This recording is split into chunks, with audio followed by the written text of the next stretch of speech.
क्या आप जानते हैं, सिर्फ 10 मिनट का ध्यान आपकी पूरी जिंदगी बदल सकता है।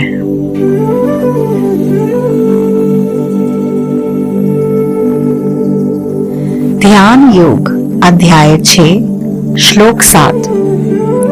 जितात्मनः प्रशांतस्य परमात्मा समाहितः शीतोक्षण सुखदुः क्षेषु तथा मानापमान्यो।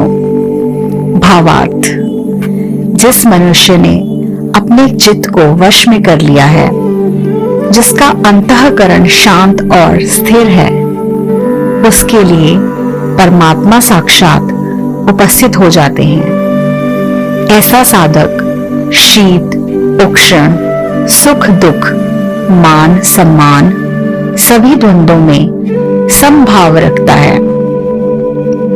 उसकी दृष्टि अब बाहरी परिस्थितियों से प्रभावित नहीं होती, क्योंकि उसका आत्मबल उसे भीतर से प्रकाशित करता है। नमस्कार दोस्तों, आपका आत्मबोध में हार्दिक स्वागत है। अगर आप चैनल पर नए जुड़े हैं तो कृपया चैनल को सब्सक्राइब करें और बेल आइकन को प्रेस करें ताकि आने वाली वीडियो की इंफॉर्मेशन आपको मिलती रहे। तो आज जिस विषय पर हम बात कर रहे हैं वह है ध्यान योग का अध्याय नंबर 6। तो चलिए वीडियो को आगे बढ़ाते हैं। मनुष्य का जीवन अनंत द्वंद्वों से घिरा है। कभी शीत, कभी उष्ण, कभी सुख तो कभी दुख, कभी मान, कभी अपमान। साधारण मनुष्य इन द्वंद्वों के प्रवाह में बहता रहता है, कभी प्रसन्न, कभी निराश, कभी गर्वित तो कभी लज्जित। परंतु जिसने अपने मन पर विजय प्राप्त कर ली है, उसका आत्मा इन तरंगों से विचलित नहीं होती। उसके लिए सुख और दुख एक ही मुद्रा के दो पहलू मात्र हैं। मान और अपमान केवल ध्वनियां हैं जो उसके अंतर को स्पर्श तक नहीं करती। ऐसा व्यक्ति भीतर ही भीतर परमात्मा के सानिध्य का अनुभव करता है। उसके लिए ध्यान कोई साधन मात्र नहीं रह जाता, बल्कि जीवन की सहज स्थिति बन जाता है। अष्टांग योग की अनुवृत्ति। ध्यान योग की जो पद्धति गीता में वर्णित है, वह वस्तुतः पतंजलि द्वारा प्रतिपादित अष्टांग योग से गहराई से जुड़ी हुई है। यह मार्ग क्रमशः आत्मशुद्धि, संयम और परमात्मा साक्षात्कार की ओर ले जाता है। यम, साधक का प्रथम चरण।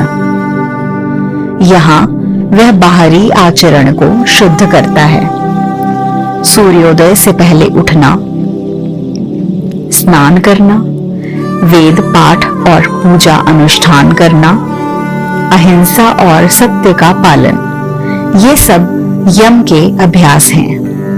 यह अनुशासन साधक को समाज और प्रकृति दोनों से संतुलन में लाता है।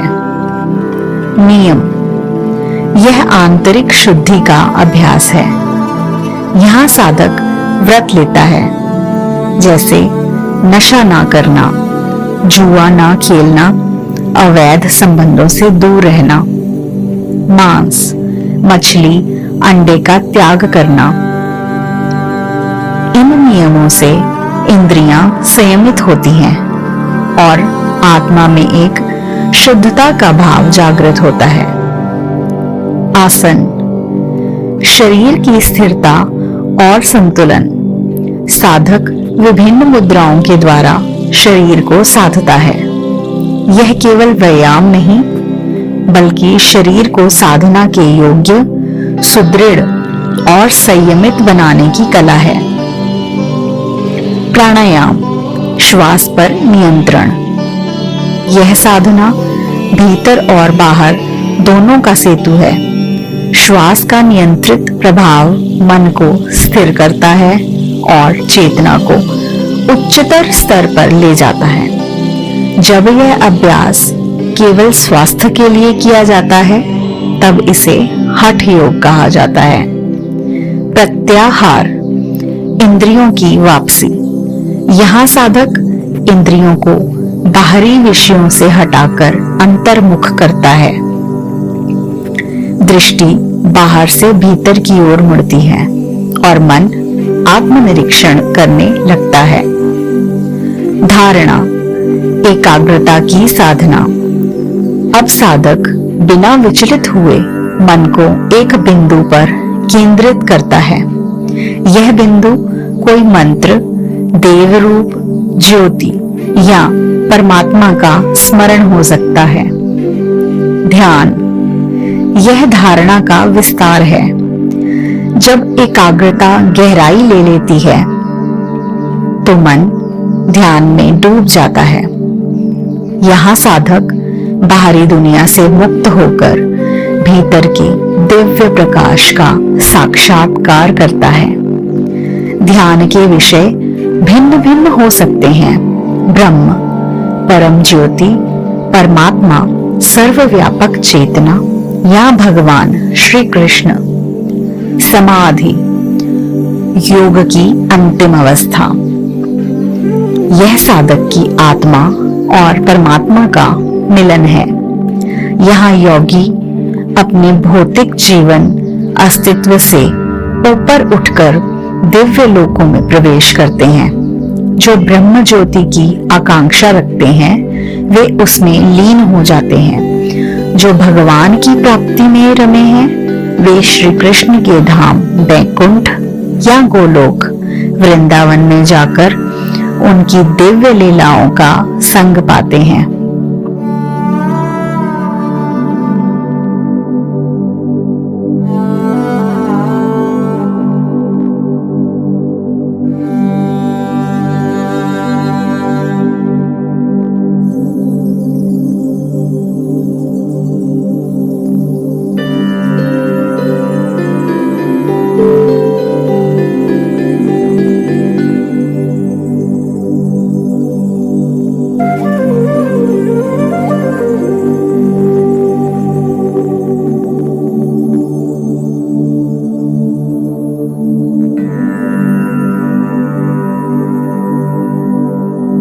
इस प्रकार श्लोक 7 यह उद्घोष करता है कि जिसने अपने चित्त पर विजय पा ली, जिसने अपने भीतर की चंचलता को शांति में रूपांतरित कर लिया, उसके लिए परमात्मा दूर नहीं, साक्षात निकट है। वह योगी जीवन के हर उतार चढ़ाव में संभाव रखता है। वह सुख में उतना ही स्थिर है जितना दुख में, मान में उतना ही सहज है जितना अपमान में। यही साधक वास्तविक ध्यान योगी है और यही है अष्टांग योग का चरम लक्ष्य। तो आपको वीडियो कैसी लगी, इसके लिए हमें कमेंट सेक्शन में आप जरूर कमेंट करके बताएं। हमारे चैनल को सब्सक्राइब करें और बेल आइकन को प्रेस करें। अगर वीडियो अच्छी लगी तो वीडियो को शेयर अवश्य करें। धन्यवाद।